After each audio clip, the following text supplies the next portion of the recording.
Nous célébrons la fête. Est-ce que tout le monde entend, Kevin, ou pas? On entend là. Allez, au fond, là-bas, on vient. Alors, un peu d'histoire. Aujourd'hui, nous célébrons la fête des travailleurs. Et pas la fête du travail. Et vous allez voir que c'est important. L'Internationale ouvrière et socialiste décrète en 1889 une journée de grève internationale, avec déjà à l'époque pour revendication la baisse du temps de travail. Il demande une retraite et il demande la journée de 8 heures maximum. Dans le journal des travailleurs à l'époque, paraît l'appel suivant, suite déjà, c'est marrant, à une répression violente du mouvement ouvrier par le pouvoir en place, comme c'est actuel. Esclaves debout, la guerre des classes est commencée, des ouvriers ont été fusillés, le doute n'est plus possible. Les bêtes fauves qui nous gouvernent sont avides du sang des travailleurs. Mais les travailleurs ne sont pas du bétail d'abattoir. Puisqu'on nous mitraille, répondons de manière à ce que nos maîtres en gardent longtemps le souvenir. La situation nous fait devoir de prendre les armes.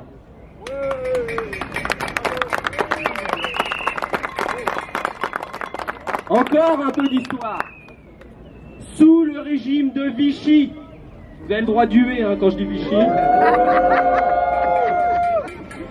Pétain essaiera d'effacer l'histoire sociale du 1er mai en le renommant Fête du travail. Avec ce slogan travail, famille, patrie. Je vais être macroniste avant l'heure, lui. Mais en avril 1847, le gouvernement issu de la Libération confirme que le 1er mai demeurera un jour férié et un jour payé. Le 1er mai est donc la fête des travailleurs, un hommage aux luttes de classe. Il n'est pas la fête de la valeur travail, mais bien du mouvement de libération du travail. Des journées de 8 heures à l'époque, jusqu'au combat contre la réforme des retraites de Macron, le 1er mai 2023 s'inscrit dans la lutte de classe historique pour la baisse du temps de travail. Nous ne travaillerons pas 2 ans de plus sur la base de faux arguments économiques. Il y a d'autres solutions. Le maire, ministre de l'économie, propose, lui, de faire la chasse aux fraudeurs des aides sociales. Nous proposons de faire la chasse à la fraude fiscale des bourgeois.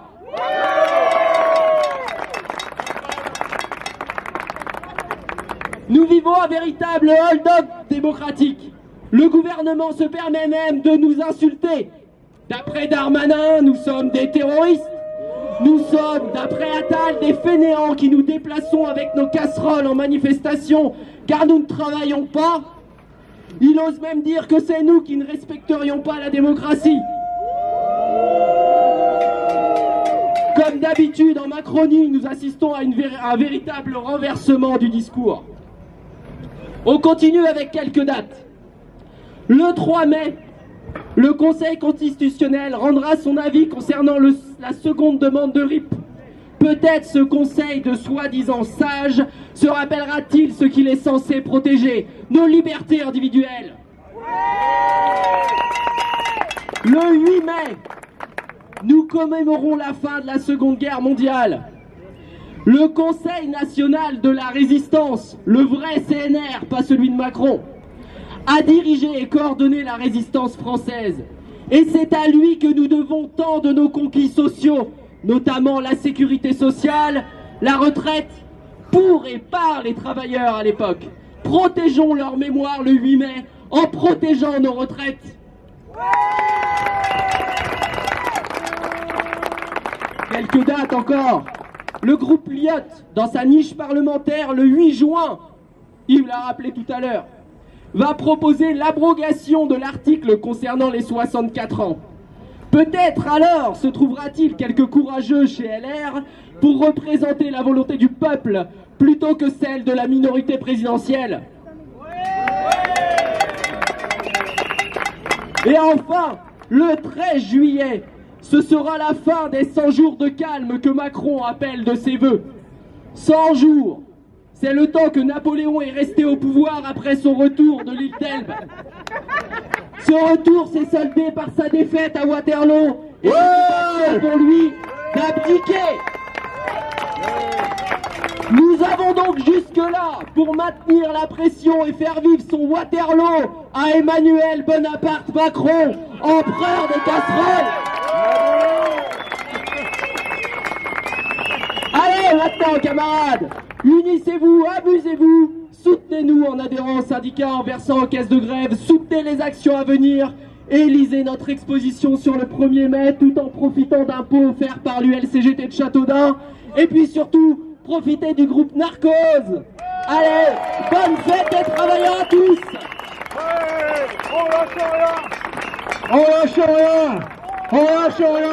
On lâche rien. On lâche rien. Je ferme ma boule. L'orchestre sera bien mieux que moi pour vous animer cet apéritif. Merci à tous. Donc, je serai moi. Une petite table là-bas. Il y a un seau. Il faut qu'il soit plein. Parce que Macron nous coûte des sous, hein. Tout ça c'est de l'organisation, c'est des... Et puis, Kevin vient de le dire, vous adhérez à FO, vous adhérez à Sud Solidaire, vous adhérez à FSU. Nous évidemment on va vous dire d'adhérer à la CGT. Et ben il y a tout le matériel qu'il faut. Donc je serai au pied du lampadaire là-bas. Pas pour faire la pipi, mais...